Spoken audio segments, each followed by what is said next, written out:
Hare Krishna. Welcome to all the devotees to our weekly satsang program on every Tuesday. So, in the previous weeks, we were discussing from Srimad Bhagavatam Canto 3.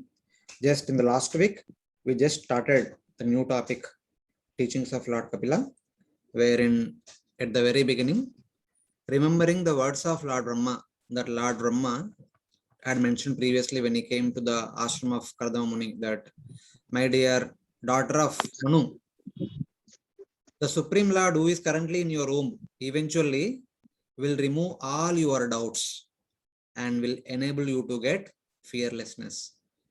So remembering those words, Mother Devahuti one fine day approached Lord Kapila as he sat leisurely and requested him, so my dear Lord, it is your Maya has put me under illusion, because of which I have been attracted to sense objects. Even though when my husband was ready to offer me all the spiritual benedictions, I asked material benedictions. So, but now, somehow or other, you appeared like the sun in the dense forest of material existence. Say, kindly show me the path of deliverance from this material existence. And of course, there are a few more statements she makes, that you are like sun not only for me, but for the entire universe, giving light to the people who are in the darkness, etc., etc. And then at the end, she says that since it is your Maya has bound me, it is your responsibility to liberate me. That's why I'm telling you that except you, no one can liberate me from this material existence. So she mentioned in the previous verse, Tamtva gataham sharanam sharanyam. You are worthy of taking shelter. Since you are worthy of taking shelter, I have taken shelter of your lotus feet. And why Lord Kapila is worthy of taking shelter? Swabrutya samsara taro kutaram. So Lord Kapila is so compassionate to his own devotees, Swabrutya, and he will become the weapon to cut the tree of samsara for his own devotees. So thinking thus, Mother Devahuti surrendered unto Lord Kapila, indicating to him that now I am your surrendered soul. So it is your responsibility to cut the tree of samsara of mine. And then it is your responsibility. Simultaneously, I surrender to you with an intention to understand about Jijñāsayāham prakrite purushasya. I would like to understand about that Jiva who comes to material world in order to enjoy separate from Supreme Lord. At the same time, also Prakriti, which binds the Jiva by offering so much material enjoyment in this material world. Namami Saddharma Vidam Varishtam.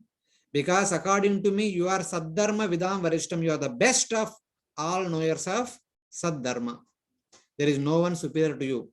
That's why I am surrendering to you with a desire to understand the relationship between Prakriti and Purusha, and also path back to Godhead.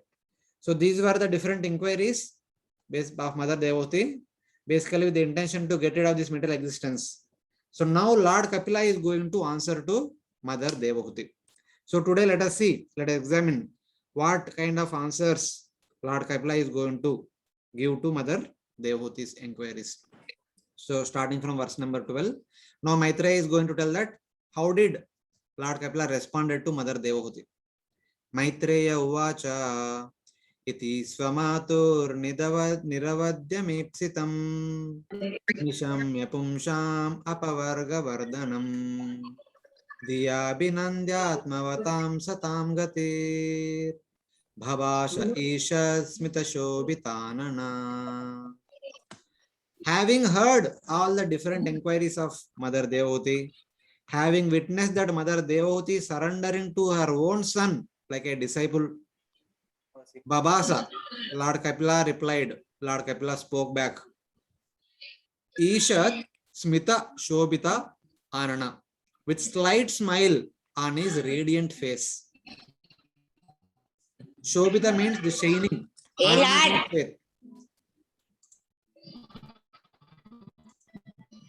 So he had a slight smile Smita. Smita indicates slight smile, not Asita. Asita is loud smile, and Smita is slight smile.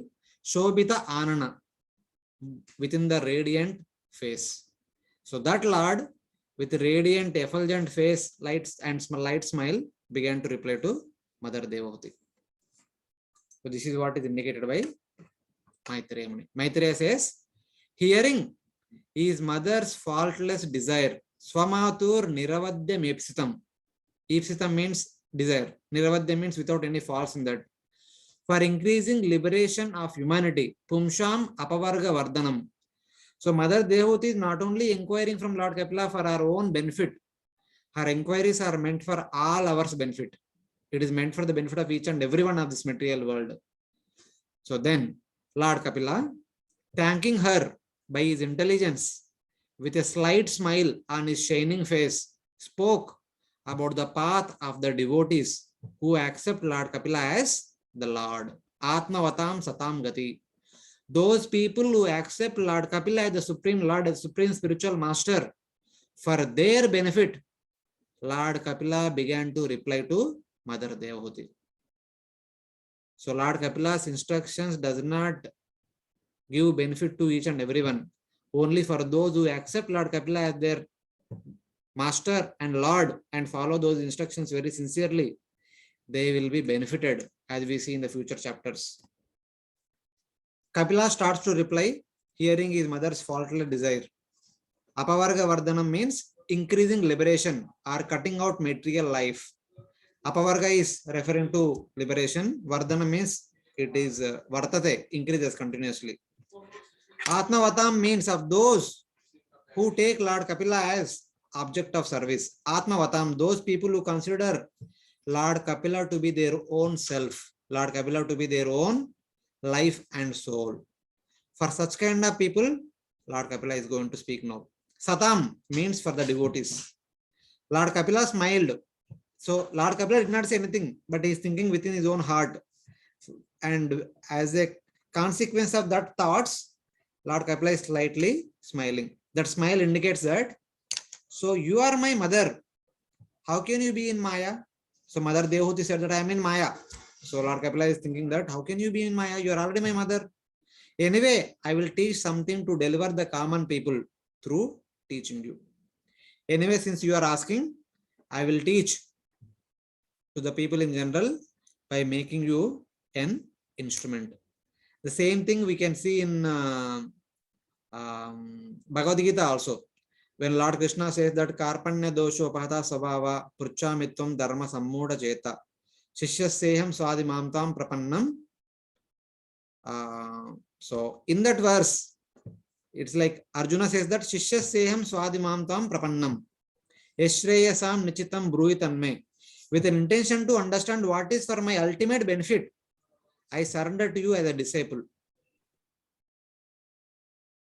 So then Sanjaya says that Prahasan iva Bharata, as if laughing. Prahasan means laughing, but Prahasan iva indicates that as if laughing loudly, hearing the words of Arjuna, but actually Lord Krishna slightly smiles and begins to reply. Same thing here Lord Kapila is also doing for Mother Devavati. Now starting from verse number 13 all the way up to verse number 27, Lord Kapila replies to the inquiry that is made by Devavati. So hopefully Krishna permits, time permits, we'll try to cover this section today all the way up to 27th verse. So Sri Bhagavan Uvacha Yoga Adhyatmika Pumsham Mato Nishreya Sayame Atyantaroparate Yatra Dukasya Cha Sukasya Cha. So here the very first verse, Lord Kapila gives solution for the problem that Mother Devavati going through, and then he eventually elaborates that solution. So here he says that Lord Kapila says, Matome, it is my mata, matlab it is my opinion, or it is my verdict. Lord Krishna also tells in the Bhagavad Gita many times, Matam Mama. So like that he says many times in the Bhagavad Gita also. Matlab instead of stressing that this is like Veda Vaku, So Lord Krishna opens the ground. This is my opinion. If you want, you can accept it. Otherwise, leave it. So, but devotees consider the opinion of Lord as the ultimate opinion, as the ultimate instruction. So, in that way, he says that I approve of yoga concerning the Atma, Adhyatmika yoga. I prescribe a process known as Adhyatmika yoga for giving one personal benefit, Pumsham Nishreyasaya, for awarding one the ultimate benefit. The only solution, according to me, is practicing Adhyatmika yoga for those who are desiring their ultimate benefit. Pumsham Nishreyasam. By that Adhyatmika yoga process, there is complete uprooting of both material happiness and material distress. So happiness and distress are mentioned here because this Adhyatmika yoga destroy the dualities of this material world completely, both the happiness and distress. Even in Bhagavad Gita 7th chapter, Lord Krishna says that Ichcha Dvesha Samuttena Dvandva Mohena Bharata. So the living entity becomes bound in this material world because of two things, Ichcha and Dvesha. Ichcha means desire, desiring something or desiring some person. Dvesha means not desiring some object or not desiring a person. So these are two things which actually bind us in this material world. So whether something is good also binds us, something bad also binds us in this material world. So one should go beyond good and bad. Then only a person becomes qualified to go back home, back to Godhead. So this Adhyatmika yoga will completely uproot the dualistic mentality that is there in the conditioned soul of this material world. So it's like that. Yoga concerning the Jivatma is approved as the most beneficial method for oneself, Nishreyasaya. So that yoga, which is supposed to be practiced by the devotees, is indicated by Lord Kapila here. So it says that this Adhyatmika yoga has three types. It includes Bhakti, it also includes Jnana and Ashtanga yoga. So anyone who ever want freedom from the bondage caused by material existence can either practice Ashtanga yoga or Jnana yoga or Bhakti yoga. So by practicing any of these, one can get freedom from the material existence. So it is like that. For Bhakti, benefit for oneself, that is freedom from material existence, is a secondary effect. By being situated in this yoga, one uproots material happiness and distress. So Lord Kapila indicated the first result of this Adhyatmika yoga is freedom from the dualities of this material world. This is the final result of practice of Ashtanga yoga and Jnana yoga. But for Bhakti, this is the second results. Bhakti primarily aims at awarding Krishna Prema. Jnana and yoga does not award Krishna Prema. They only award Mukti. So getting Mukti is just a secondary result for the practitioners of Bhakti. So the practitioners of Bhakti actually aim for Krishna Prema. That is the main result of the path of Bhakti. So practicing either Bhakti or Jnana or Karma uproots all the dualities of this material world. This is also mentioned in Bhagavad Gita by Lord Krishna in chapter 9, wherein he says that in the 20th verse, Shubha Shubha Phale Revam Mokshase Karma Bandhana. Shubhafal and Ashubhafal both actually bind Jiva in this material world. Because those people who perform pious activities, they will go to Swarga and becomes bound. Those people who perform sinful activities, they go to Naraka and becomes bound. But those who practice Bhakti, as it is indicated in the previous verse, in the 27th verse, Lord Krishna says, Yat karoshi yadashnashi yajyoshi tadashyat yat tapashyasi kaunteya tat kurushva madarpanam. So there Lord Krishna gives the definition of Bhakti.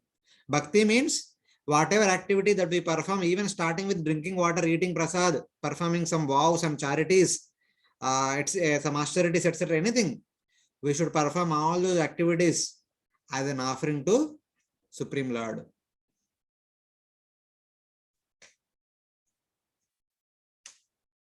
Tat Kurushva Madarpanam. We need to perform all those activities as an offering to Supreme Lord. So that is called bhakti. So when we practice that bhakti, what will happen? Shubha Shubha Phale Evam Mokshase Karma Bandhana. A person who is bound by one's karma, consisting of pious activities and impious activities, when they practice bhakti, they will be freed from those dual results. Sannyasa Yoga Yuktatma Vimukto Mam Upaishasi. Sannyasa Yoga Yukta Atma. Yukta Atma indicates that when the devotees cultivate only one desire, not the desire to go to Swarga, not the desire to enjoy material sense gratification. Instead, when they cultivate one desire known as Yukta, that is, to become one of the eternal associates of the Supreme Lord and continue to serve Him in person in the spiritual world. So this is the one and only one desire a devotee should cultivate. This is indicated by Lord Krishna many places in the Bhagavad Gita, wherever the word Yukta comes. Tesham Satata Yuktanam.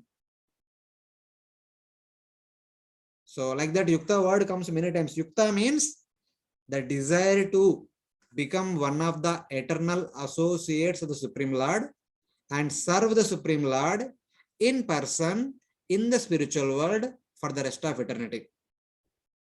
So that is the desire should be cultivated by the devotees who are hankering to serve the Supreme Lord. So here it says that Sannyasa Yoga Yukta Atma.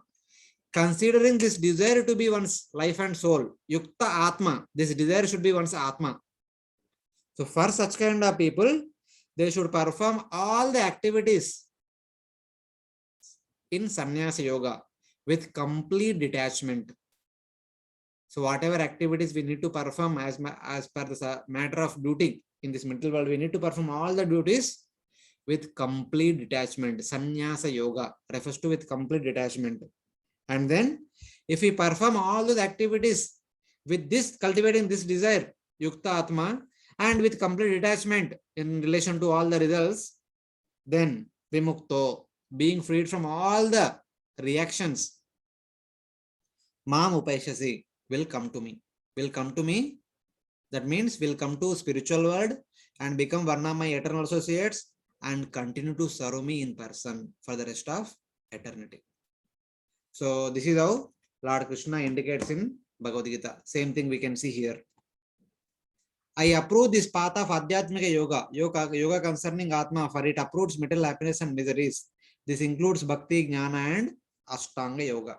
So now in the future verses, Lord Kapila is going to elaborate how Bhakti, Jnana and Ashtanga Yoga will liberate a person from this material existence. So that is a flow in the future verses. So now Lord Kapila says, Tamimam te pravakshami yamavochan puranaghe rishinam shrotu kamanam yogam sarvanganaipunam. So now we will continue. My dear mother, O pious mother, Anage, without any sinful activities. Anaga, Bhagavad Gita comes Anaga, here Anage, since she is female. I will explain to you that yoga, Imam Yoga, whose many parts are easy to perform, Sarvanga Naipunam. So, of course, in the previous slide, it is said that you need to practice Adhyatmika Yoga. That Adhyatmika Yoga will consist of Bhakti Yoga, Jnana Yoga and Ashtanga Yoga. But among these three processes, I will explain you in detail about that particular yoga whose various limbs are easy to practice. Sarvanga Naipunam, which I previously explained to the sages like Narada, who were eager to hear. So Lord Kapila is not only just talking to Mother Devoti for the first time, but in his other incarnations, such as Lord Hamsa, he spoke the same details.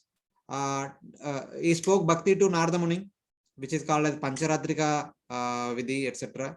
The Narada Bhakti Sutra, later on Narada compiled, having heard from Lord Vishnu, with the literature known as Narada Bhakti Sutra. And he also spoke to Kumaras about Jnana and Ashtanga Yoga. So like that. So same Lord, in his other incarnations, he previously spoke to the great sages like Narada Muni and four Kumaras. The same thing now Lord Kapila is going to speak to Mother Devahuti. And out of the three, Lord Kapila is going to elaborate on that process whose limbs are very easy to practice out of the three. So what is that process which is easy to perform? We'll understand in the future verses.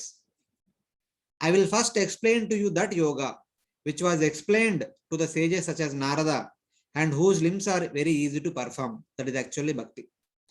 So Lord Kapila spoke about bhakti to Narada Muni. He spoke about jnana and ashtanga yoga to the four Kumaras. So now Lord Kapila is going to talk about all the three, but elaborate on the process of bhakti in more details. Cheta kaluasya bandaya muktaye chatmano matam guneshu saktam bandaya ritam va pumshi muktaye. This is one of the important verse. Kindly pay attention. The mind is certainly, Cheta refers to everyday morning we recite this prayer, Cheto Darpanam Arjunam Bhava Mahadava Nirvarpanam. Generally, Cheta supposed to be indicative of Chetana, but in our normal daily livings, we actually deal with our mind more. So here Cheta refers to the mind. The mind is certainly the cause of bondage and liberation for the jiva. Cheta kalu asya bandaya cha muktaye atmano matam. Matam means it is my opinion, or it is the opinion of all the great sages of the past, that the mind is the main cause of bondage and also the mind is the main cause of liberation. It is the mind which is actually the main personality who causes bondage to us and who also can cause liberation to us. How, in what conditions mind can cause bondage and in what conditions mind causes liberation? That is mentioned in the second line. Guneshu saktam bandaya. Attachment to the gunas causes bondage. So what do we mean by attachment to the gunas? The three modes of material nature will expand in the form of 24 material elements. Among the 24, the 5 elements are the prominent elements. They are known as Shabda, Sparsha, Rupa, Rasa, Gandha. So whatever we may think of or whatever we may want to do in this material world is all about to experience these 5 things. Different people will have different fantasies in relation to all these 5 things individually or collectively. But all our life activities are meant to enjoy these 5 activities only. Whether devotees or non-devotees, everyone is looking to enjoy in terms of these 5 things. Shabda, people want to hear nice music. Sparsha, people want to touch or experience always some good sensation. In the hot summer, they want to experience the sensation of cooling breezes by coming out of the AC. And in the winter, they want to experience hot coming out of the heater. So then vision, people want to see beautiful things, beautiful objects, beautiful people, beautiful locations. And then tongue, the most relatable thing. People are so busy in order to fulfill the demands of the tongue. That is the reason every nook and corner we see that different restaurants, different chaat bandars and different tea stalls and so many things are there. If you walk by if you walk for 10 meters, you will have some stall which will offer something to eat. Either some fruit juices or some fruits or something. Because the demand of the tongue is so much need to be fulfilled. So there is facility for fulfilling that everywhere. And finally, the smell, the fragrance. People want to smell fragrant thing, nice things. That's why we have this industry. Cosmetic industry is all about good looking and good nice smelling. So it's like that. So the industry is all about these 5 things only. So which are basically luxury factors for the people in general. So it is like that. Even in terms of seeing, people want to have good interiors in their respective homes. And in terms of touch, people want to have beautiful and elegant furniture in their homes. which are very beautiful to touch, I mean, beautiful to look at, and very smooth to touch, something like that. So anything you can take, anything you can think of in this material world, these are the 5 things which play a prominent role in the life of every person in this material world. Attachment to these 5 things causes bondage. Here gunas indicates in a more direct sense, it is the 5 tanmatras or the 5 sense objects which are actually offering us enjoyment. Attachment to these 5 types of enjoyment providers is the cause of bondage. But attraction for the Lord causes liberation. When we dovetail the same attraction which we generally have for these 5 things toward the Supreme Lord, toward the service to the Lotus feet of Supreme Lord, that will liberate us. Ritam va pumshi muktaye. Instead of having our attachment to these sense objects, if we have attachment toward the Supreme Lord, that attachment to the Supreme Lord will liberate us from this material existence. So thus, mind plays a pivotal role in the life of a conditioned soul. When the mind becomes attracted to these 5 sense objects, we are bound. When the same mind becomes attracted to the Lotus feet of Supreme Lord, we will be liberated, or we are liberated. So it is like that. In this Adhyatmika Yoga, mind is the pivot. The mind of the Jiva binds him up by bad association and liberates him by good association. That is explained here in this verse. When mind becomes attached to gunas or matter, that is which is called as bad association, that is attachment to 5 sense objects. That bad association causes bondage. When the same mind becomes attached to Gunatita or the Supreme Lord who is beyond the 3 modes of material nature, that is called good association. That gives us liberation. The cause of rati for the Supreme Lord is due to bhakti alone, not by jnana or not by Ashtanga Yoga. The practitioners of Jnana Yoga or Ashtanga Yoga do not have natural attraction for the Supreme Lord. Instead, the devotees will have natural attraction for the Supreme Lord. So indirectly indicating that pure bhakti is alone recommended for attaining liberation easily. For those who are practicing Jnana or Ashtanga Yoga, they need to work hard. They need to endeavor a lot. But those who are practicing bhakti, for them, attraction toward the Supreme Lord is very easy. So for them, attainment of liberation is also very easy. So in that way, it is being indicated. So here just a couple of minutes, we just dwell on some important subject matter. How Guneshu Saktam Bandaya, how attachment to the byproducts of the material modes causes bondage. So we, from the very beginning of our ISKCON journey, we hear about we need to follow the 4 regulative principles. From the very beginning, we need to follow 4 regulative principles, chant 16 rounds of Hare Krishna Mahamantra on our beads. So these are the instructions we hear from our Shiksha Gurus and Diksha Gurus. We make pramana or oath in front of the deities during the initiation ceremony, etc. So basically, these 4 regulative principles are meant to counteract the 4 sinful activities, which are called as meat eating, intoxication, illicit sex, gambling. So these are the 4 sinful activities which are meant to give us the enjoyment in relation to these 5 things: Shabda, Sparsha, Rupa, Rasa, Gandha only. But in any case, the scriptures forbid us to perform these 4 sinful activities. The same scriptures also tell 4 more sinful activities in addition to these 4. So they are known as lying. When we make mistake, in order to get away from the punishment or in order to get away from the criticism or mistake, we generally lie. We say that I did not do. It's not me. It's not my fault. Something like that. So the lying is also the 5th kind of sinful activity, which is also like meat eating, intoxication, illicit sex, and gambling. Lying is also one such thing. And the next one is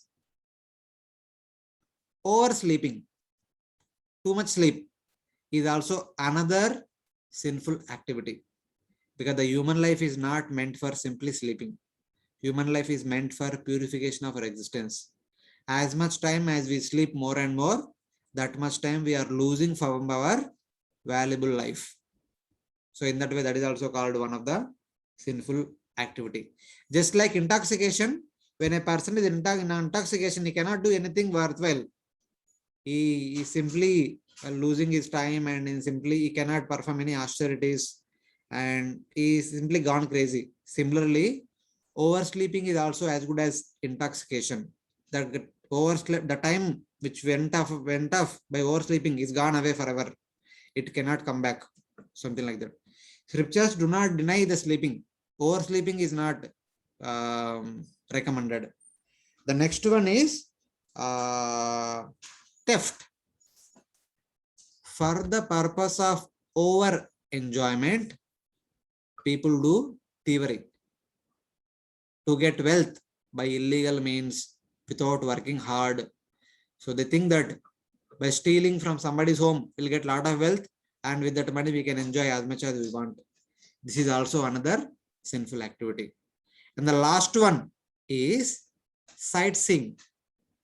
Going to different beautiful places for the sake of sightseeing is also another kind of sinful activity.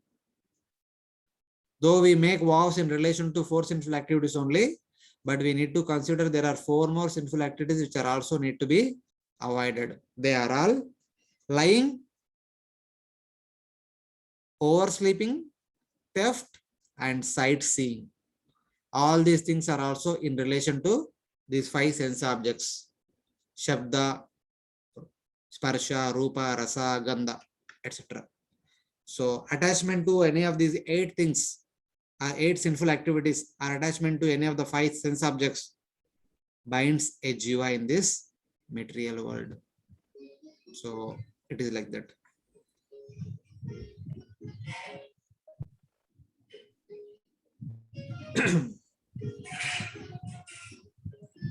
एष प्रकृति संगेन पुरुषस्यायद् विपर्यया आसीस्त एव न चिरात् ईश संगाद् विलीयते.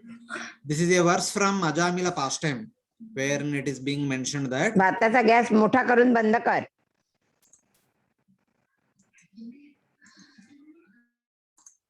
So here it is mentioned, this contrary position of the jivas has existed by the association with Prakriti. Prakriti Sangena. Esha Prakriti Sangena. Purushasya yad viparyaya. The Purusha, the Jiva in its constitutional position, supposed to be Jivera Swarupai Krishnera Nityadas. But instead, Jiva comes to this material world and behaves like Ishwaroham Ham Bhogi Siddhoham Balavan Sukhi. The Jiva himself behaves like a Ishwara, the master and lord and controller, and says that Aham Bhogi, I am the enjoyer. Siddhoham, I am the perfected being. Balavan Sukhi, I am the most powerful person. Like that he behaves. All this happens because the Jiva has taken the shelter of Prakriti. By coming in the association of Prakriti, Jiva becomes bound. That condition is quickly destroyed by association with the Lord. Isha Sangad Viliyate. But the same Jiva takes shelter of Lord's lotus feet. The influence of Prakriti will be evaporated. The Jiva becomes freed from the clutches of Maya. Bhagavad Gita, Lord Krishna says same thing about the mind. Bandhuratmanatma, bandhuratmatmanastasya, enatmaivatmanajita, anatmanastu satrutve, varte tatmaiva shatruvat. Wherein Lord Krishna says, the mind is a friend to the soul, which has conquered the mind. That person who keeps the mind under control, not allowing the mind to wander here and there, searching after the material enjoyment, for that person, the mind acts like a friend. And that friendly mind will be the cause of deliverance of that jiva. Otherwise, when the mind is not under control, that uncontrolled mind is a big enemy for the living entity. The mind is an enemy of the soul, which has not controlled the mind. When the jiva could not control the mind, that uncontrolled mind is a big enemy for that conditioned soul. And that big enemy always wants the destruction of the jiva. That means that envious mind always proposes new sense gratificatory plans by which the jiva becomes bound in this material world. So these are the different natures of the mind. How does mind acts?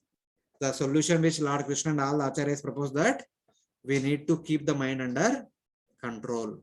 Only a controlled mind can become a friend of us and can help for our journey back to Godhead.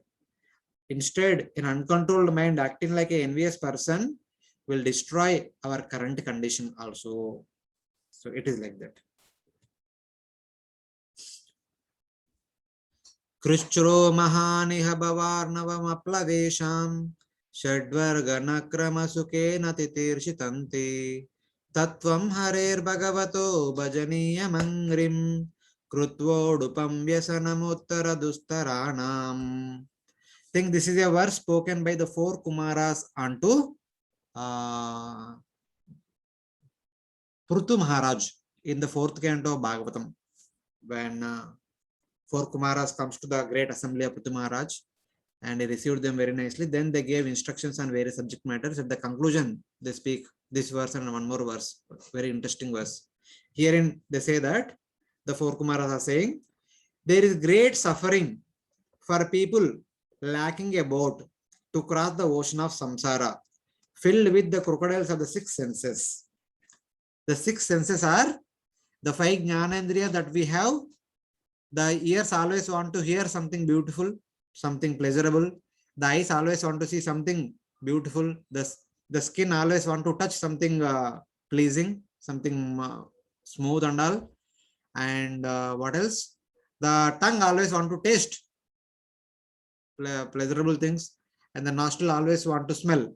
Same way, the mind always makes new plans. The mind is the 6th sense. So the 6 senses of a conditioned soul are like 6 crocodiles in the ocean of material existence. A person who is trying to cross this ocean of material existence with the help of swimming, he is always attacked by one of these 6 crocodiles. For such a person, it is very difficult to cross the ocean of material existence. Since they desire to cross but cannot, na titirshanti, even though they want to cross but they cannot. Why? Because they are using a difficult process. They are actually following karma or jnana or yoga. The practices of Nishkama Karma Yoga or Jnana Yoga or Ashtanga Yoga are like swimming across an ocean, which is very difficult to cross the ocean because the ocean is infested with 6 crocodiles representing the 6 senses. They keep attacking the person who is swimming across the ocean. Then what is the easy process? Therefore, cross the ocean of samsara, the material existence, which is very difficult to cross, by making a boat out of the lotus feet of the Supreme Lord, worthy of worship.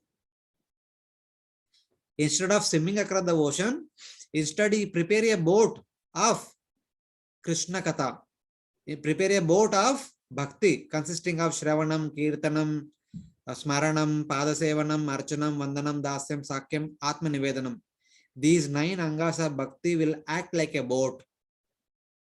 Then, being seated on that boat, it is very easy to cross the ocean. Even though there are 6 crocodiles representing the 6 senses, but the person is very safely situated within the boat. What crocodiles can do that person? Crocodiles cannot harm that person. Instead, if somebody takes to the practice of Karma Yoga or Jnana Yoga or Ashtanga Yoga, they are like swimming in the ocean by one's own endeavor. So there is a danger that anywhere and anytime, one of the 6 crocodiles can attack that person. So it is like that. So vis-a-vis, they are actually giving the comparative status of bhakti in relation in vis-a-vis Karma Yoga, Jnana Yoga and Ashtanga Yoga. It is like that. So now, how a friendly mind can help the practitioner to attain freedom from the material existence? What kind of a mind will help the person What are the symptoms of a controlled mind? They are all briefly indicated in these three verses, 16 to 18. Aham mamavi manottai kamalobadi birmalai vitam yada manashuddham adukkam asukam samam tada purusha atmanam kevalam prakrite param nitaram nirantaram swayam jyotir animanam akanditam jnana vairagya yuktena bhakti yuktena chatmana paripashyati udasinam prakritim cha ataujasam. So what are the qualities of that mind? When the mind is free, yada mana vitam. In Bhagavad Gita also Lord Krishna uses this word vita. So if you remember chapter 4 verse number 9, wherein Lord Krishna tells that janma karma cha me divyam evam yo veti tatvataha.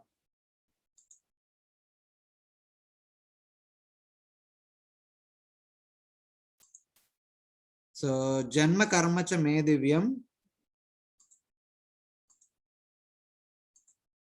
janma karma cha me divyam evam yo veti tatvataha takta deha punarjanma naiti mameti. So Arjuna, so one need to hear the transcendental nature of my birth and activities. In truth, such kind of person will not take birth again in this material world. Fine. But is there any example that somebody had attained perfection? The next verse Lord Krishna says in the 10th verse of 4th chapter, Vita raga bayakroda manmaya ma upashrita bahavo jnana tapasa puta madbhava magata. Vita, giving up, what? Raga baya krodha. Raga means attachment, baya means fear, krodha means anger. By giving up attachment means kama, vita, raga, baya means fear, and krodha, anger. By giving up kama, krodha, lobha, mada, moha, masara, such kind of anarthas, man maya ma mupashita, having taken complete shelter of me by hearing Krishna Katha and chanting holy names and performing all the different angas of bhakti. Bahavo jnana tapasa, many great souls in the past had performed jnana tapasya. Jnana tapasya means jnana tapasya. They performed the austerity of trying to understand the true nature of my transcendental birth and activities. This jnana tapasya is indicating the previous verse. Janma karma cha me divyam evam yo veti tatvataha. The trying to understand the transcendental birth and activities of Supreme Lord itself is a big tapasya. This tapasya is called as jnana tapasa. Those bahavo jnana tapasa, those great sages who endeavored, who went through a lot of austerities in order to understand the transcendental nature of my birth and activities, puta, having been purified, madbhava magata, they attained my bhava. That means they have come to my spiritual world and they have become one of my eternal associates and they attained my nature, my qualities. We say that Jiva has qualities similar to Supreme Lord, qualitatively one with the Supreme Lord and quantitatively are different. So basically they attain the true qualities of the Supreme Lord in the spiritual world. That is what Lord is indicating there. So in this way, here Vita refers when the mind becomes free of what? When the mind becomes free of the contamination of lust, kama, and greed, lobha. Kama, lobha, adibir, malai. These are called, mala means contaminations. Kama, lobha, adibir indicates that kama, krodha, lobha, mada, moha, mastara. All kinds, such kind of anarthas. When the mind becomes freed of all such kind of anarthas, which arise from the false identity of I and mind. Aham mama abhimana uttai. When we have abhiman in terms of I and mine, when we speak greatly about ourselves and also our people or our belongings, aham refers to oneself. When we speak greatly about oneself and when we speak greatly about one's relatives, friends, and also one's belongings, etc., etc. That kind of abhiman develops all these 6 kinds of anarthas: kama, krodha, lobha, mada, moha, mastara. So when the mind becomes free of all these 6 kinds of anarthas, which are due to aham mameti concept, and hence becomes pure, shuddham, without grief, So what are the qualities of the pure mind? That pure mind is without grief, without joy, and remains peaceful. Adukkam asukam samam. A purified mind possesses these qualities. It is without grief and without joy, and it remains peaceful. Brahma Bhuta Prasannatma. The mind becomes very peaceful, prasanna, something like that. That jiva, then when the mind becomes purified and when the mind becomes peaceful, then what happens to that person? Then that jiva sees himself different from ignorance. Tada Purusha Atmanam Prakrite Param. Then that jiva sees oneself different from the gross body or subtle body. Otherwise, as long as we are conditioned, we always identify ourselves with the gross body, a subtle body in which we are living. For example, as long as we are all living in the human body, if anybody asks who are you, we always say we are human beings. We are male, female, our children, adult, or grown up, or old, whatever. We give our identity with respect to the condition of our material body, not with respect to the condition of our spirit soul. So that is a problem. So, but when the mind becomes completely freed from all the anarthas, when the mind becomes completely pure, when the mind becomes freed from all these symptoms of conditioned state, then that person, that jiva sees himself different from the ignorance. That means the jiva sees himself different from the gross body as well as subtle body. And he sees himself pure, and he sees himself full of knowledge. He sees himself as Swayam Jyoti, self Prakasha. So Chitkana, he sees himself as a Chitkana. And he sees himself devoid of coverings, Nirantaram. Because in a conditioned state, we are covered by the gross body and subtle body. We are also covered by the 5 coverings of avidya. We discussed previously. Avidya, Asmita, Raga, Dvesha, Abhinivesha. These are the 5 coverings which bind jiva in this material world. So in the purified state, the jiva becomes free of all these things. So we become pure.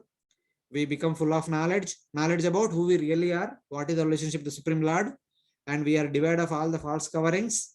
We are indifferent to the designations of the gross body or subtle body, and we feel ourselves as subtle.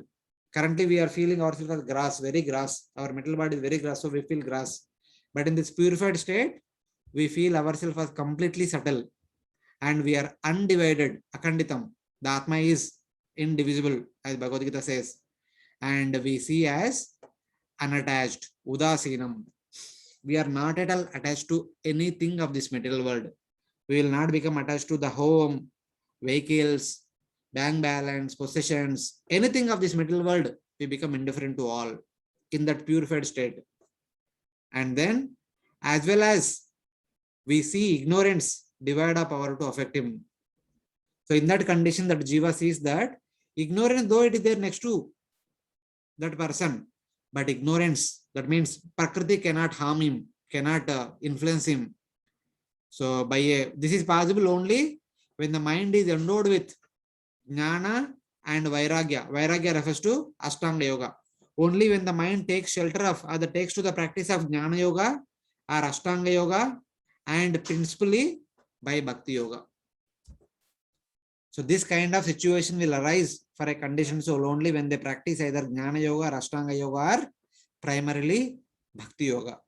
Then only the conditioned mind becomes freed from all the 6 anarthas, Kama, Krodha, Lobha, Mada, Moha, Pasara, which generally arise because of the Aham Ameti concept, because of which the mind becomes pure. The pure mind does not have the qualities of grief, joy, or peace. It becomes peaceful. And then the jiva sees himself as Atma and separate from the gross body and subtle body. And that jiva sees himself completely pure, full of knowledge, devoid of the gross body or coverings of gross body or subtle body, and himself subtle, undivided, and unattached. And as well, he sees that the material energy or Maya potency does not harm him anymore, because now he is almost liberated.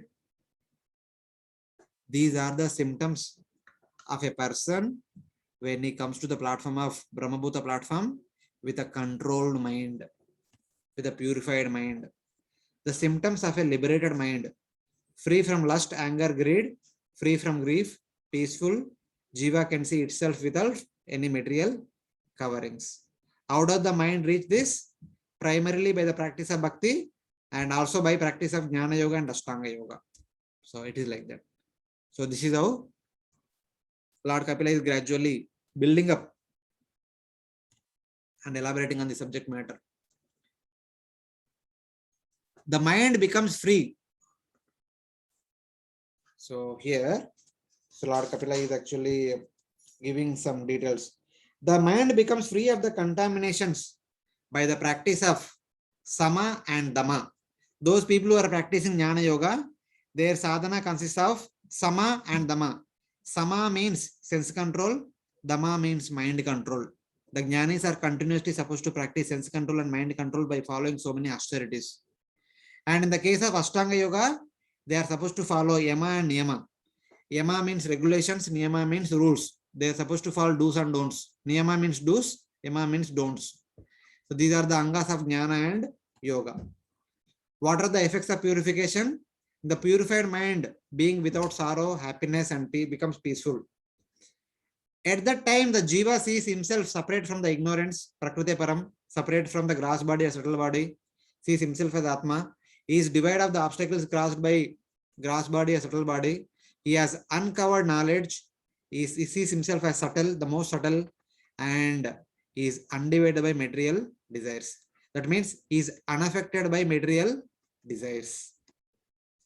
By the mind endowed with jnana and vairagya, vairagya refers to Ashtanga yoga, by the mind endowed with jnana yoga and Ashtanga yoga, and by bhakti, to which jnana and vairagya are mere assistants, and without which they can bear no results, the jiva sees himself unattached. So only a jiva can come to this point primarily by practicing bhakti, secondarily by practicing jnana yoga or Ashtanga yoga along with little bhakti. Without bhakti, whether it is jnana yoga or Ashtanga yoga, does not give this result. So bhakti is compulsory, whatever one may do. So thus, that jiva with controlled mind or with purified mind sees his own ignorance, which is unable to do anything to him. Ata ojasam. The potency of that maya is completely destroyed in the case of liberated jiva. So in that way, jnana and yoga only assist bhakti in giving liberation. So these are some of the important aspects. So it is indicated. So here it says that Atmanam manyamanam cha param yad ubayorapi sati ashaya upadavai puman pashyati nanyada. When the subtle body covers the jiva, one sees the jiva as an enjoyer. When the Atma is covered by subtle body is consisting of man, buddhi, ahankara, chetana, jnanendriyas and karmendriyas. Subtle body generally is made up of 14 elements. 5 jnanendriyas, 5 karmendriyas and 4 antakaranas. Man, buddhi, ahankara, chetana. So subtle body is consisting of all these 14. When a jiva is covered by the subtle body, the jiva thinks oneself as the enjoyer. Because now he has got the mind, now he has got the senses, then he thinks, I am the enjoyer. One sees the jiva as an enjoyer, the object of enjoyment and the result of these happiness and distress. But when the subtle body is absent, one sees Paramatma. So as long as the subtle body is accompanying the jiva is only interested in the enjoyment and the sense objects and the results of enjoying the sense objects, the happiness or distress. This is the main focus of the conditioned soul in the conditioned state. Only enjoyment. Always looking for enjoyment, always looking for the objects that can provide enjoyment, and always concerned about one's own happiness and distress. Mitigating distress and increasing the happiness. This is how the life goes on for a conditioned soul. But only when the subtle body is absent, one sees Paramatma. Only a person becomes indifferent to the demands of subtle body, the demands of the mind, intelligence, senses, etc. Then only the person will be able to see Paramatma, who is situated in the core of the heart next to the Atma. So it is like that. So now, Lord Kapila describes about Bhakti, the most easy process with its qualities, its power and its excellence. Till now we spoke about all the general things which are meant for all the 3 processes. But now specifically he is going to talk about bhakti. Specifically, he talks about bhakti from 19th verse to 25th verse. Naijamana vaktaya bhagavati akilatmani sadrushosti shiva panta yoginam brahma siddhaye. There is no other auspicious path. Na sadrusho asti shiva panta. Shiva means auspicious. There is no greater auspicious path than bhakti. That is the indication here. There is no auspicious path for attaining perfection of relationship with the Supreme Lord in Dasya, Sakya, Vasalya, or Madhurya, any of these relationships. There is no other process. It indicates that there is no other auspicious path which can attain, which can give the relationship with the Supreme Lord in terms of Dasya, Sakya, Vasalya, Madhurya, except a type of bhakti which is most suitable for the realization of the Supreme Lord, who is the soul of all living entities. Akila Atmani. The Supreme Lord is Paramatma of each and every living entity. Those whoever want to have a relationship with the Supreme Lord, either in Dasya Bhava, Sakya Bhava, Vasalya Bhava, or Madhurya Bhava, the only auspicious path can award this particular relationship with the Supreme Lord is Bhakti alone. There is nothing more than that. As mentioned in verse 15, the mind attached to Lord leads to liberation. And the best process to attach the mind to the Lord is bhakti. By the practice of the bhakti, the mind becomes very much attracted to Supreme Lord. That attraction will award the jiva an eternal relationship with Supreme Lord, either in Dasya, Sakya, Vasalya, or Madhurya rasas. That is indicated here in this verse. Among the three processes, that Jnana Yoga, Ashtanga Yoga, and Bhakti Yoga, Bhakti is the best, being full of joy and most auspicious in results. Because Jnana and Ashtanga generally aim for Sayujya Mukti, which will award Brahmananda. But Bhakti aims for Salokya, Sarishti, Samipya, Sarupya Mukti, either in awe and reverence or in intimacy, where the devotee will have the opportunity to serve the Lord either in Dasya, Sakya, Vasalya, or Madhurya. So in that way, these results are auspicious results in comparison to Brahmananda. Bhakti alone is suitable for realizing the Supreme Lord. For later it is said, Mother Devoti later on asks, Kachitvaya Uchita Bhakti Kidrishi Mama Gochara, Yaya Padam Te Nirvanam, Anjasa Anva Anvasnava Aham. Wherein Mother Devoti will going to ask that, what kind of devotional service is worthy developing and practicing to help me easily and immediately attain service to your lotus feet? So after Lord Kapila speaks that you need to practice Adhyatmika Yoga consisting of Bhakti Yoga, Ashtanga Yoga, and Jnana Yoga. Among the three, Bhakti Yoga is the most auspicious path which will award the highest result. Then Mother Devoti will ask, what kind of Bhakti Yoga I should practice?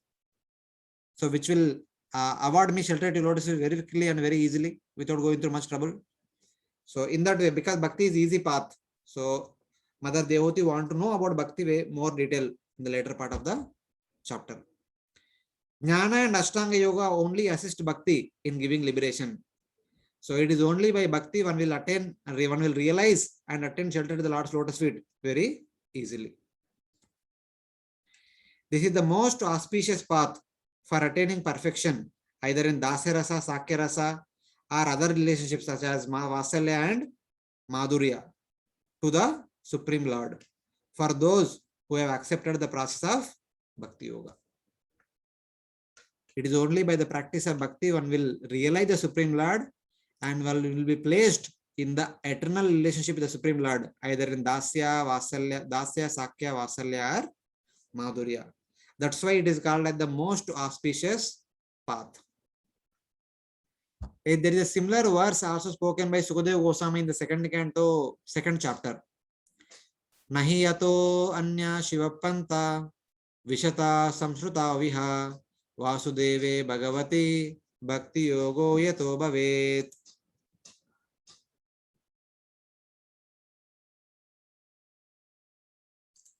So it is like that. So nahi ato anya shiva panta vishata samsruta viva vasudeve bhagavati bhakti yoga yato bhavet.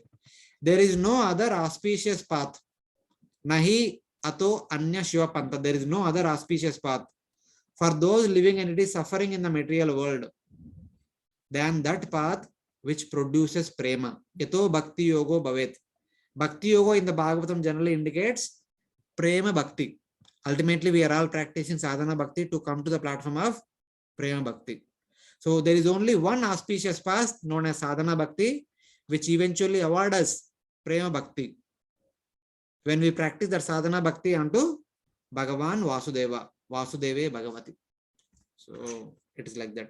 Even today morning in the Bhagavatam class also we discussed the same theme. Because it produces, because that sadhana bhakti produces bhakti yoga or prema, there is no other auspicious path, a path without obstacles. Just as the two paths just described produce liberation, this path produces prema. So in the previous section of the second canto, Lord Sukadeva Goswami was talking about Ashtanga Yoga for the attached yogis and detached yogis, which eventually produce Sayujya Mukti for those who are practicing Jnana Yoga and Ashtanga Yoga. So the result of Jnana Yoga, Ashtanga Yoga is liberation. And the ultimate result of Bhakti Yoga is Prema. Jnana or Ashtanga cannot award Prema, but Bhakti can award Sayujya Mukti too. So in that way, Bhakti is considered to be the most auspicious path. Because this path produces the most excellent result known as Prema, even that path leading to the attainment of Prema is far superior to the liberation attained by the two paths. Jnana Yoga and Ashtanga Yoga will result in Sayujya Mukti. But the practice of Sadhana Bhakti itself is greater than Sayujya Mukti. Then what to speak of the result of Sadhana Bhakti known as Prema. So like that the comparison is given in the Bhagavatam saying that this is the most auspicious path. Bhakti Yoga is not aimed at liberation since its main goal is Prema. The devotees do not perform Bhakti Yoga in order to attain Sayujya Mukti. Instead, they practice Bhakti Yoga to attain Prema unto the lotus feet of the Supreme Lord, so that they want to serve the Lord either in Dasya Ras, Vasalya Ras, Dasya Sakya Vasalya or Madhurya Ras. That is what is called as Prema. So, in that way. So, having mentioned that Bhakti is the most auspicious path, now where do we find that Bhakti? So now Lord Kapila is going to talk about how to get that Bhakti. Bhakti is obtained by the association of devotees. Prasangam majaram pasham atmana kavayo vidu saeva sadhushu kruto mokshadvaram apavrutam. The wise people know that kavayo vidu. Kavayo means the intelligent, the most intelligent people. They know that. What is that they know? Bad association is strong bondage for the soul. Prasangam ajaram pasham. Pasham means the death noose. Yamapash. Association with the bad people or association with the bad things is the cause of death noose, the bondage. Same way, the association with the devotees, however, opens the door to liberation. Sa eva sadhushu kruto. When we associate with the devotees, moksha dvaram apavrutam. The doors to Vaikuntha gets opened widely in the form of same planet, etc. Same planet indicates Salokya Mukti. So when we associate with the materialistic people or materialistic things, we are bound by the death noose. The Yamaraj will come and take us to Yamalok and give us punishment and put us in the yoni, in the womb of different mothers of different species, and we are bound in this material world. When we have the same attachment to the association of devotees, the devotees association will make us home back to Godhead, because that association opens the doors to Vaikuntha. Moksha dwaram apavrutam. The dwar to moksha, the dwar to Vaikuntha will be wide opened. That's why one need to associate with devotees. Because bhakti is the most auspicious path. Bhakti can only be obtained in the association of devotees. It is only in the association of devotees we understand what is bhakti and how to practice bhakti. That's why association of devotees is the most desired thing for a sadhaka. So, sangoya samshrutiryetu asastu vihito diya saeva sadhushu kruto nisangatva ekalpate. Previously, Mother Devahuti also mentioned about this when Kardamuni was leaving home. Parents, she said that association with materialists done in ignorance is a cause of bondage. Whether knowingly or unknowingly, when we associate with bad people, we develop their qualities. Because the bad qualities act like contagious disease. Just by associating with them, we are affected. Similarly, Mother Devahuti says that even though knowingly or unknowingly, when we associate with the devotees, even association done with the devotees in ignorance, it should lead to liberation. So Mother Devahuti is saying that whether knowingly or unknowingly, I have associated with you, my dear husband, Kardama, for these so many years. So since you are a great devotee, your association should lead to liberation. So it's like that. That is also association with pure devotees is also contagious. It will lead to liberation. So with that condition, now the most auspicious path which will avoid prema is bhakti. One will find bhakti only in the association of devotees.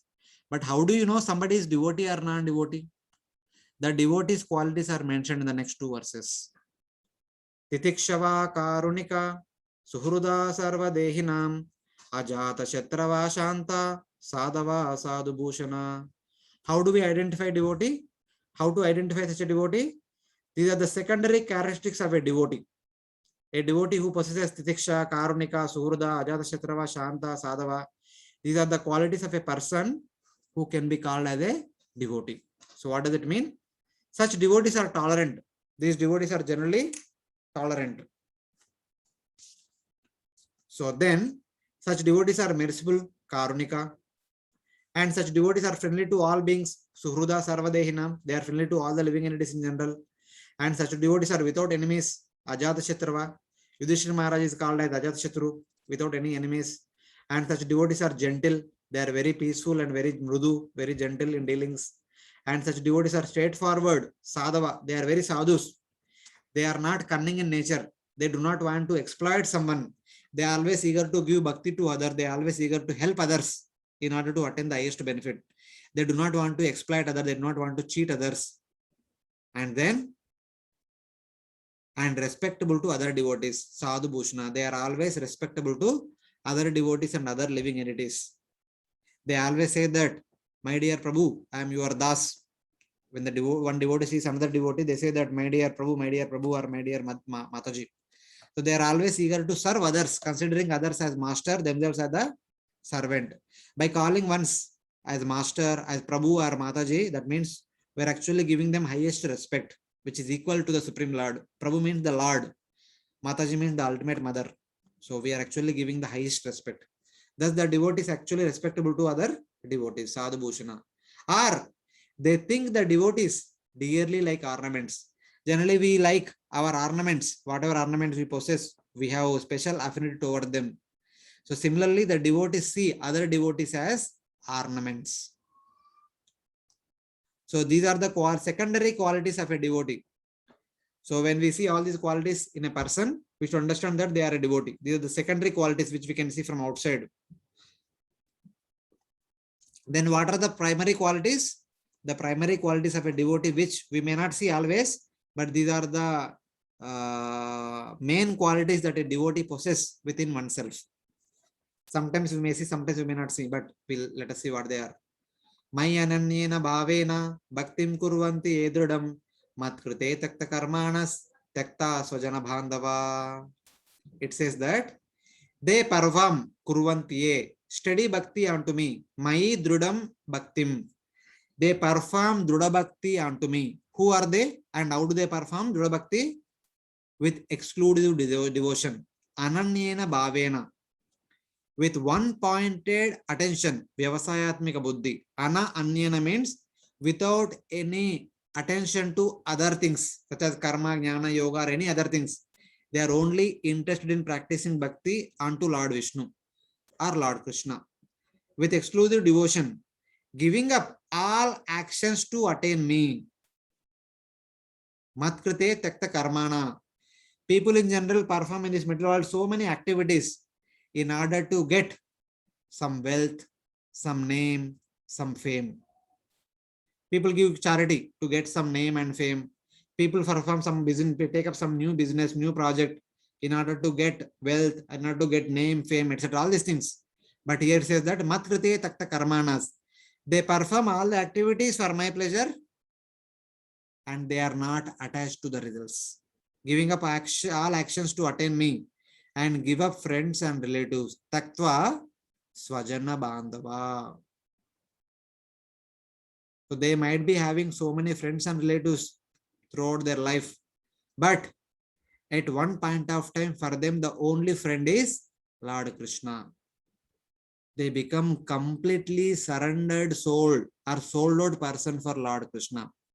So these are the principal characteristics of a devotee of the Supreme Lord. These are the internal characteristics or the internal qualities of a devotee.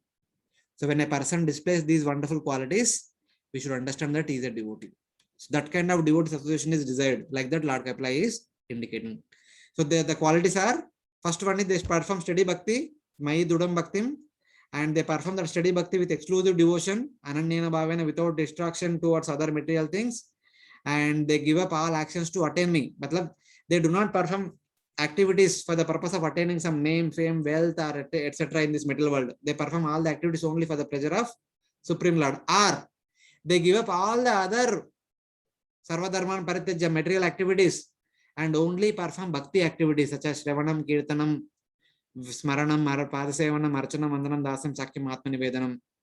And they give up friends and relatives. Because in this world, we see that for the sake of friends, relatives, and family members, a person works very hard. But there should be a point of time in our life, one should work hard for the pleasure of Lord Krishna.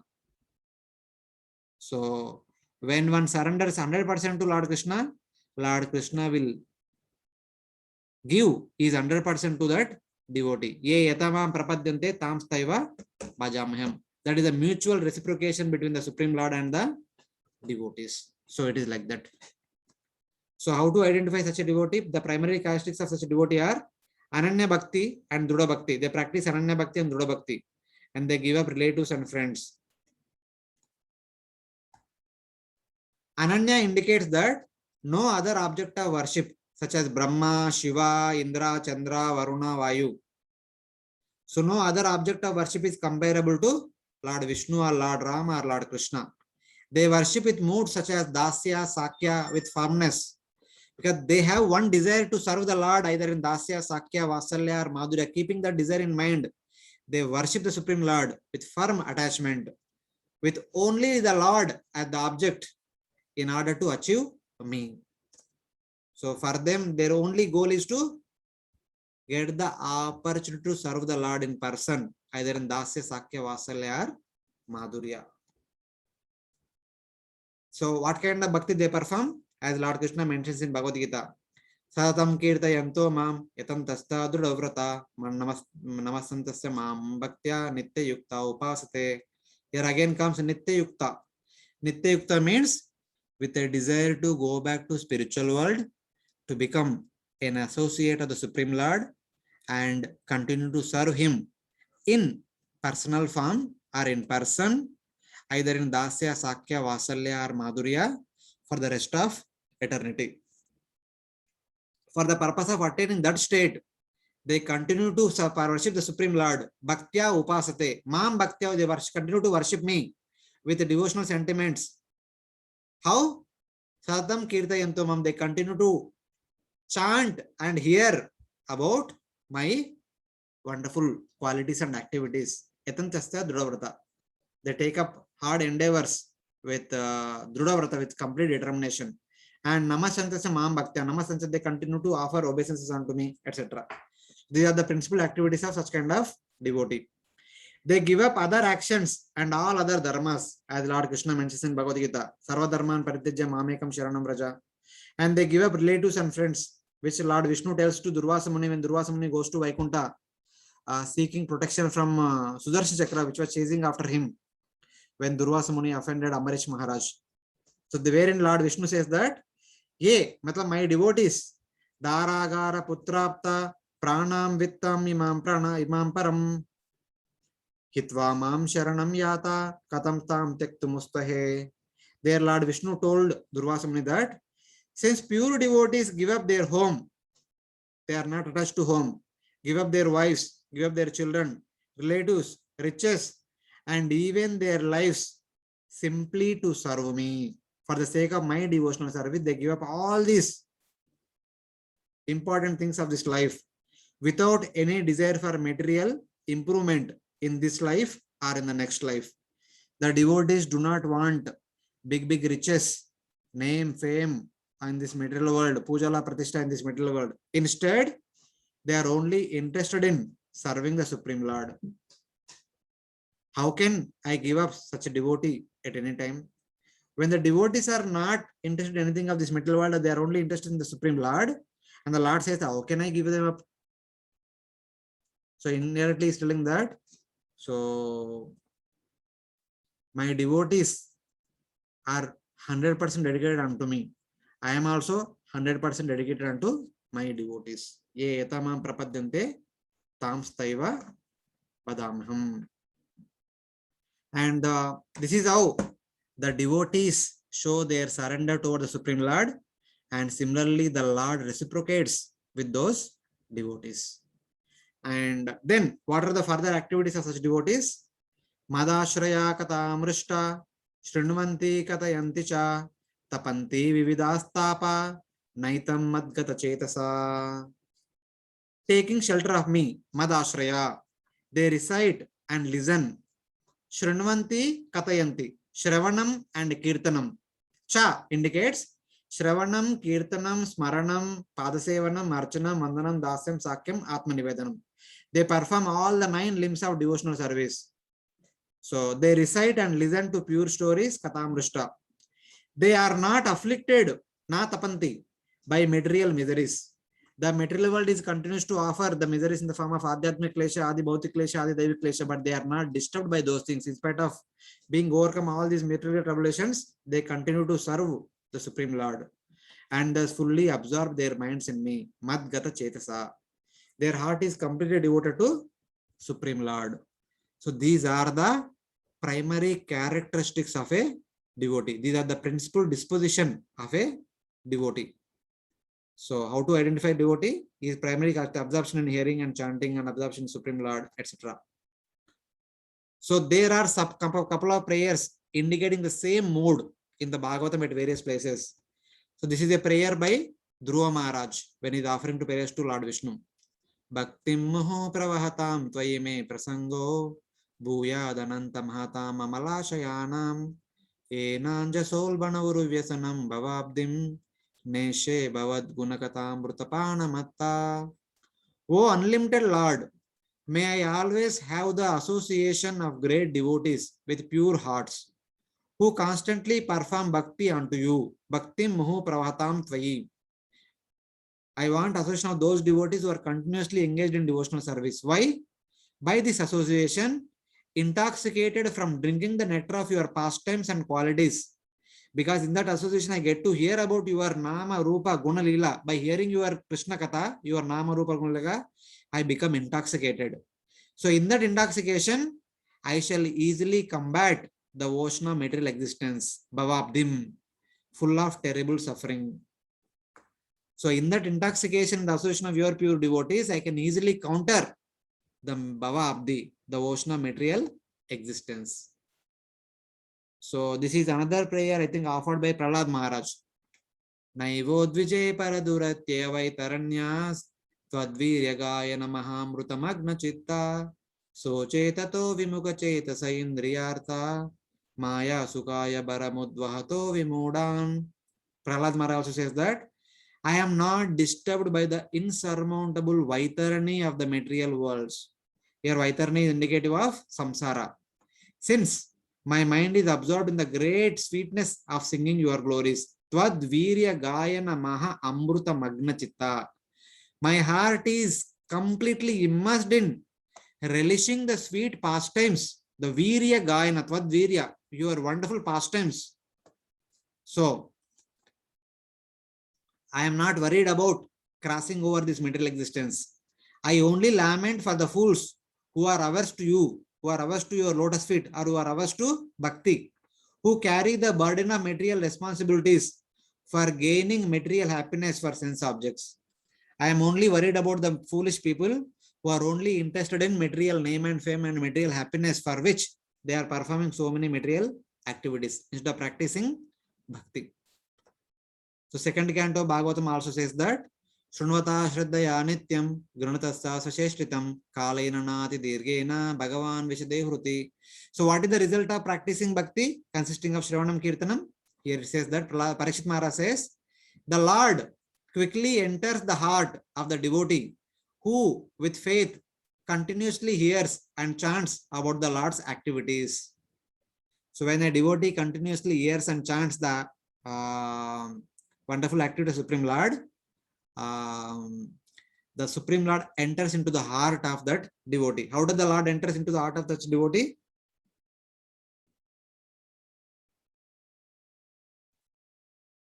Pravishta karna randrena swanam bhava sarorham dunoti samalam krishna salilasya yata sharat. So here it is said that when a devotee hears Krishna Katha, along with the sound vibration, the Supreme Lord about whom we are hearing also enters into the heart of a devotee. Having seated in that heart, the heart which was filled with Kama, Krodha, Lobha, Mada, Moha, Masara, the Supreme Lord cleanses that heart very clearly. And then the heart looks like the water during Sharat season. So currently we are in Sharat season, starting from Sharat Purnima. So before Sharat season, there was rainy season. During the rainy season, because of the heavy rains, the water in all the water bodies is completely muddy. But in the Sharat season, all the rains will stop. When we leave water for 10 days as they are, all the mud becomes settled and the water becomes crystal clear and we'll be able to see down below.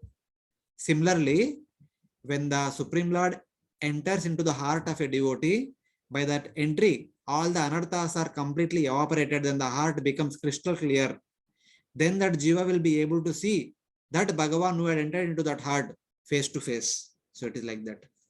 Dautatma Purusha Krishna Pada Moolam na Munchati Mukta Sarva Pariklesha Panta Swasharanam Yata. So what kind of feeling that person goes through at that time when the person's heart becomes completely cleansed of all the material unwanted things? When one will be able to see the Paramatma in face to face, then what is the situation of that person? An example is quoted here. The person with a pure heart does not give up the root of the feet of Krishna, because now he is personally seeing the Bhagavan who is seated in the heart. He will not give up. Till now he was not seeing. That's why person becomes attracted to all the material sense gratification. When a person is actually seeing Paramatma or Bhagavan, why does he give up? He is like a traveler who, giving up all sufferings after earning wealth, does not leave his home.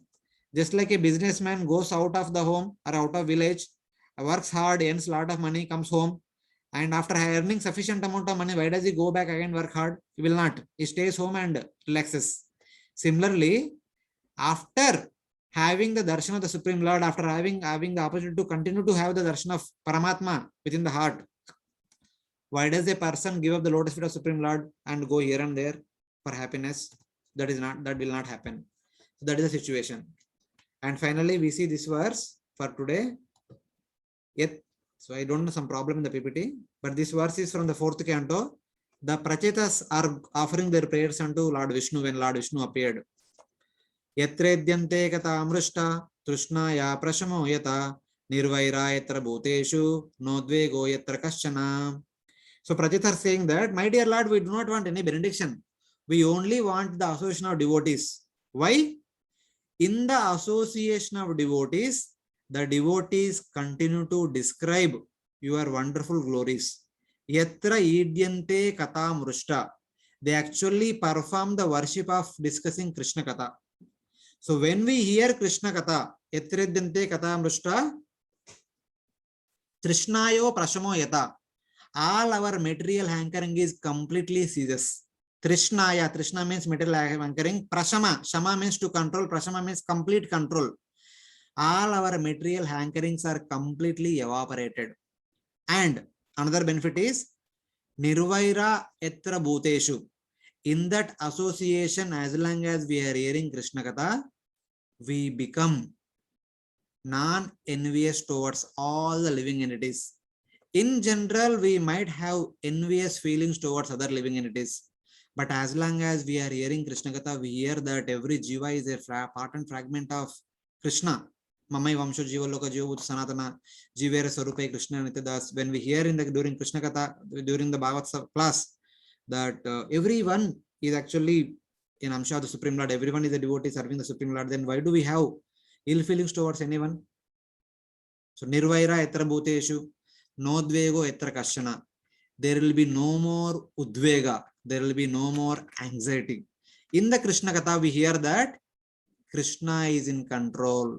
Everything is in the control of the Supreme Lord. We get anxiety because we are always in anxious nature that our plans will be failed. What will happen to me? What will happen to my children? What will happen to my home? All these things we are always worried. But when in the Bhagavatam class, we hear that everything is under the control of Supreme Lord. We are only the puppets played by the puppeteer. Then that anxiety that we generally have no meaning. So like that, in the association of Krishna's devotees, as long as we are hearing Krishna Katha or Harikatha, we get these three benefits. Trishna, the material hankering will cease off, and animosity towards other living entities is completely evaporated, and any kind of anxiety is there, that is also evaporated. So because of all these reasons, the devotees association is most sought after by a person who is desiring to go back home back to Godhead. And great souls wander on the surface of the earth, giving us their wonderful association for our benefit. So we'll stop here with this verse, and next class we'll continue with the 24th verse. So yesterday we had celebrated disappearance day of Srila Prabhupada. It is Srila Prabhupada by his own free will traveled far and wide in order to give the association of a great devotee to the suffering conditioned soul. So actually, we are supposed to be anchored to get the association of great souls, but it is other way. The great souls themselves are wandering on the surface of the earth in order to deliver all of us, the miserable conditioned souls. Because it's only in the by the association of great souls we understand about the greatness of bhakti, and we'll get to know why to practice bhakti and how to practice bhakti. Only that bhakti will award us the highest benefit known as prema. Only by that prema we'll be able to become an eternal associate of Supreme Lord and serve him either in Dasya, Sakya, Vasalya or Madhurya. So this is all about the path of bhakti. So I'm sorry I have gone ahead more than our time. So we'll stop with this verse. It is already 9 o'clock. Hare Krishna. Hare Krishna, Dandavat Pranam Prabhuji. One this thing request. I Yes, ma'am. missed that from text 18, na, that Sama and Dama you were telling. I missed it. I got disconnected at that time. Sama means sense control, Dama means mind control. The Jnanis, the main sadhana is all about sense control and mind control. Okay. The yogis' main sadhana is all about yama and niyama, following rules and regulations, do's and don'ts. And the devotees' main sadhana is Shravanam Kirtanam.